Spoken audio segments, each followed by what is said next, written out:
नमस्कार, बुलेटिन में आपका स्वागत है। आपके साथ मैं हूं जीनत सिद्दीकी। शुरुआत करेंगे खबरों की और आज की सबसे बड़ी खबर यह है, मुख्यमंत्री योगी आदित्यनाथ दिल्ली दौरे पर हैं और वो दिल्ली पहुंच चुके हैं। मुख्यमंत्री आज प्रधानमंत्री नरेंद्र मोदी से मुलाकात करेंगे। बीजेपी के राष्ट्रीय अध्यक्ष जेपी नड्डा से भी मुलाकात होगी।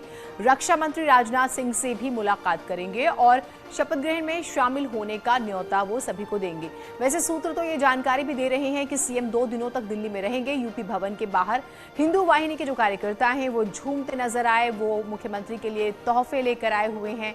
हमने आपको लगातार वो तस्वीरें भी दिखाई और एक झलक पाने के लिए वो घंटों से इंतजार करते हुए भी नजर आए।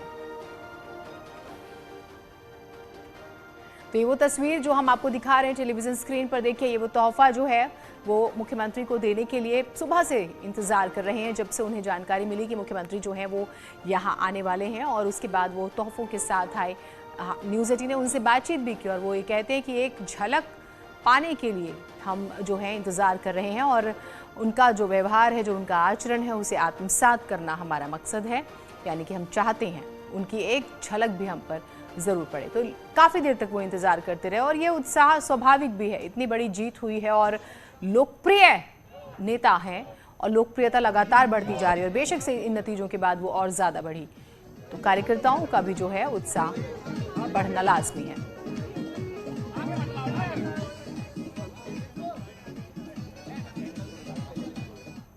मुख्यमंत्री की हम बात कर रहे हैं। दिल्ली दौरे का कार्यक्रम आपको हम बता देते हैं, जो बहुत महत्वपूर्ण, देखिए आपको जानकारी देते हैं हम।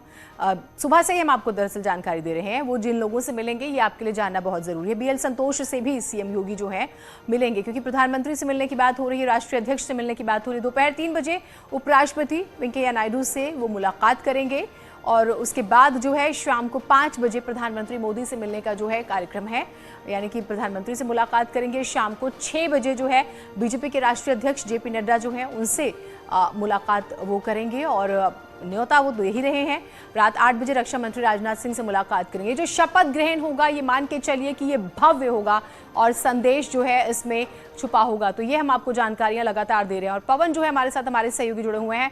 पवन, क्योंकि मुख्यमंत्री पहुंच चुके हैं, हम उत्साह की भी तस्वीरें सबसे पहले दिखा रहे हैं। जरा बताइए वहां पर क्या हलचल है, किस तरह की तस्वीरें आप देख पा रहे हैं?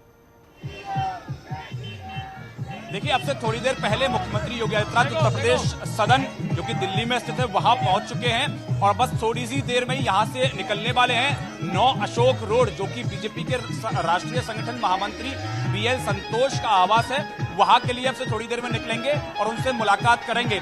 उससे पहले आपको तस्वीरें मैं आपको दिखा दूं कि तमाम जो कार्यकर्ता हैं हिंदू युवा वाहिनी के, वो यहाँ पहुंचे हुए हैं। सुबह से ही यहाँ गाने बजाए जा रहे हैं, लगातार जश्न मनाया जा रहा है। जब मुख्यमंत्री योगी आदित्यनाथ यहाँ पहुंचे तो पुष्प वर्षा की गई उनकी गाड़ी पे और तमाम जो कार्यकर्ता हैं झूम रहे हैं, नाच रहे हैं, गा रहे हैं। उन्हीं से बात कर लेते हैं। ये आप तस्वीर लेके आए हैं, मुख्यमंत्री जी को कब सौंपेंगे इस तस्वीर को? जी, जब वो अंदर बुलाएंगे हमें। किस तरह से तैयारी है उनके स्वागत की, अगर बात करें किस तरह से माहौल यहाँ है सुबह से? देखिए, हमारे परम पूज्य महंत योगी आदित्यनाथ जी यहाँ पे दिल्ली में पदार्पण कर रहे थे और हिंदू युवा वाहिनी के कार्यकर्ता होने के नाते, उनके खुद सदस्य होने के नाते उनके स्वागत अभिनंदन के लिए दिल्ली प्रदेश के सभी पदाधिकारी कार्यकर्ता यहाँ पे पहुंचे हुए थे, ताकि उनको देख सके, उनकी एक झलक पा सके, उनको सुन सके, उनको जान सके, उनकी जो प्रेरणा है और उनकी जो एक वो चाह है उसको प्राप्त कर सके। देखिए, आपको यहाँ यूपी सदन का दृश्य भी दिखा देता हूँ कि यहाँ जो गेट है उसको फूलों से सजाया गया है। कई सारे जो कार्यकर्ता हैं वो सब यहाँ गेट पर नारे लगा रहे हैं। अंदर भी यूपी सदन को सजाया गया है। अब से थोड़ी देर के अंदर मुख्यमंत्री योगी आदित्यनाथ यहाँ से निकलेंगे, राष्ट्रीय संगठन महामंत्री बीएल संतोष से मुलाकात करेंगे। 3 बजे वेंकैया नायडू से मुलाकात होगी, 5 बजे प्रधानमंत्री से मुलाकात होगी, 6 बजे बीजेपी के राष्ट्रीय अध्यक्ष जेपी नड्डा से मुलाकात होगी, 8 बजे रक्षा मंत्री राजनाथ सिंह से मुलाकात होगी। उसके बाद में अभी तक समय कंफर्म नहीं हुआ है, लेकिन गृह मंत्री अमित शाह से भी मुलाकात हो सकती है, क्योंकि अभी अमित शाह गुजरात दौरे पर हैं। गुजरात से जब लौटेंगे तो उसके बाद में उनका समय भी तय किया जाएगा। कुछ लोगों से मुलाकात कल भी हो सकती है, क्योंकि कल दोपहर तक उनका यहाँ रहने का कार्यक्रम है। उसके बाद यहाँ से वापस लखनऊ के लिए चले जाएंगे। तो ऐसे में तमाम 2 दिन बैठकों का दौर लगातार जारी रहेगा।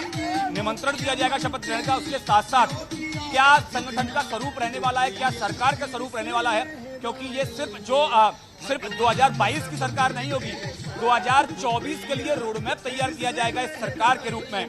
तो क्षेत्र वाइज, जाति वाइज किस तरह से एक समीकरण स्थापित करने की कोशिश होगी, ये बहुत दिलचस्प होगा। बिल्कुल पवन, आपने दो बहुत जरूरी बातें कही। एक तो ये कि ये जानकारी हमारे दर्शकों को मिली कि वो गृह मंत्री से भी मुलाकात कर सकते हैं, अभी कुछ तय नहीं है। दूसरी बात ये कि वाकई 2024 का रोड मैप होगा, किसी जिम्मेदारी मिलती है नहीं, ये तो बहुत ही कुछ कहना जल्दबाजी हो जाती है। और फिर बीजेपी जिस तरह का दल है वो आखिर में आप उनके पत्ते खुलते हुए देखते हैं।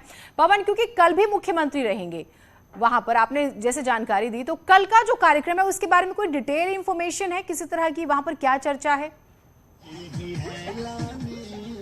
देखिए, अभी कल के कार्यक्रम को लेकर कोई प्रारूप अभी सरकार की तरफ से आधिकारिक तौर पर जारी हुआ नहीं है, लेकिन जिन लोगों से आज मुलाकात नहीं हो पाएगी उन लोग से संभवतः कल सुबह के वक्त में वो मुलाकात करेंगे, जिनमें आज 4-5 नाम तो आज लोगों से मुलाकात कर लेंगे।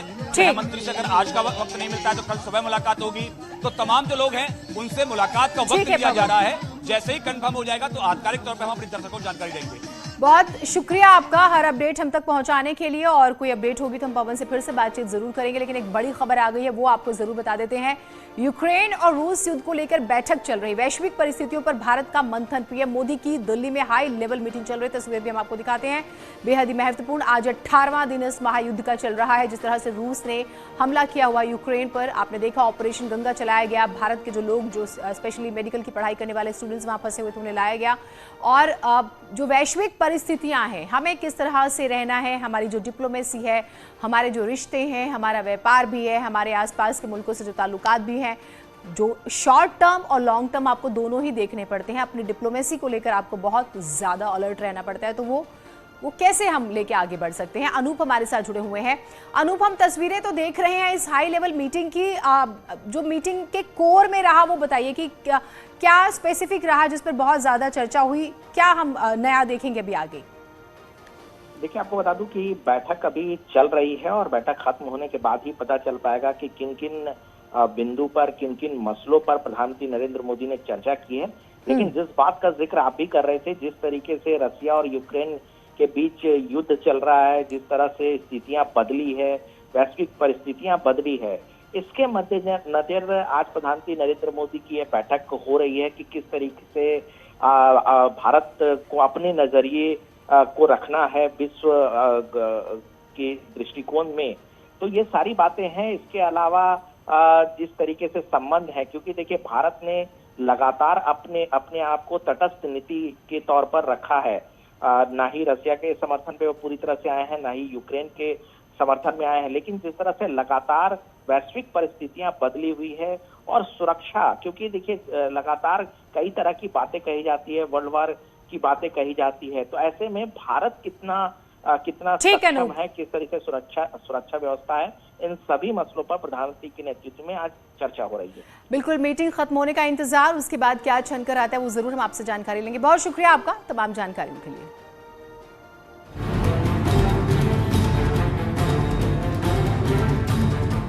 विधानसभा चुनाव के बाद यूपी में विधान परिषद की 36 सीटों पर चुनाव में सियासी दल अपनी ताकत दिखाएंगे। खबरें तो ये हैं कि बीजेपी होली के बाद विधान परिषद चुनावों के प्रत्याशियों की सूची घोषित कर देगी। विधान परिषद में स्थानीय निकाय की 36 सीटों के लिए 15 मार्च से नामांकन शुरू हो जाएंगे।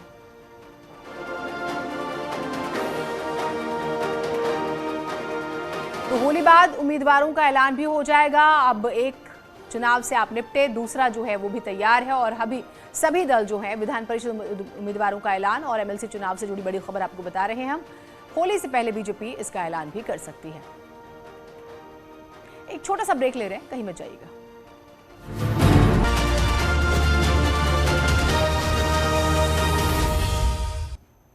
जिंदगी में मेहनत और लगन से कुछ भी संभव है। न्यूज़ 18 की पहल बायजूस यंग जीनियस में हम ऐसे कई बच्चों से मिले जिन्होंने अपने दृढ़ संकल्प से वो कर दिखाया जो उनकी उम्र में तो असंभव लगता था। आनंद सिमन ने पहले एपिसोड में दिखाए गए कियान सावंत के साथ बातचीत की है। आइए एक नजर डालते हैं।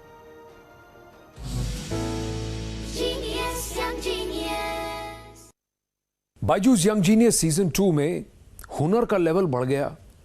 हमको लगा कि सीजन 1 के बाद ऐसे जीनियस मिलेंगे ही नहीं, पर हमें तो और नायाब हीरे मिल गए। एक ऐसा ही हीरा है जो ऐसा लॉजिक बढ़ाते हैं कि भाई हमारा दिमाग घूम जाता है। आइए मिलते हैं कियान अमित सावंत से। कियान, नमस्ते। How did you enjoy yourself and what was your experience at Byju's Young Genius Season 2? It was really fun and exciting to come on the studio. It was like coming on the stage to meet you. You got tested by Geeta Kapoor. Then you also met Neelkant Bhanu Pratap. How was that? I was really happy to meet Geeta ma'am. She was very sweet and humble, and I was really happy to meet Sir Bhanu Pratap, who was the world's fastest human calculator. Did you like the questions he asked you? Yeah, of course I did. They were very tough and challenging, and I was very happy to answer all of them correctly. Okay, tell me something. Did you tell your friends that you've been part of Byju's Young Genius Season 2? Yeah, I told them about that I came on TV, and they were very surprised and happy for me, and they all wished me their congratulations. Fantastic. It's such a pleasure to speak with you again, Kian. Thank you so much. Wish you all the very, very best. Okay, thanks.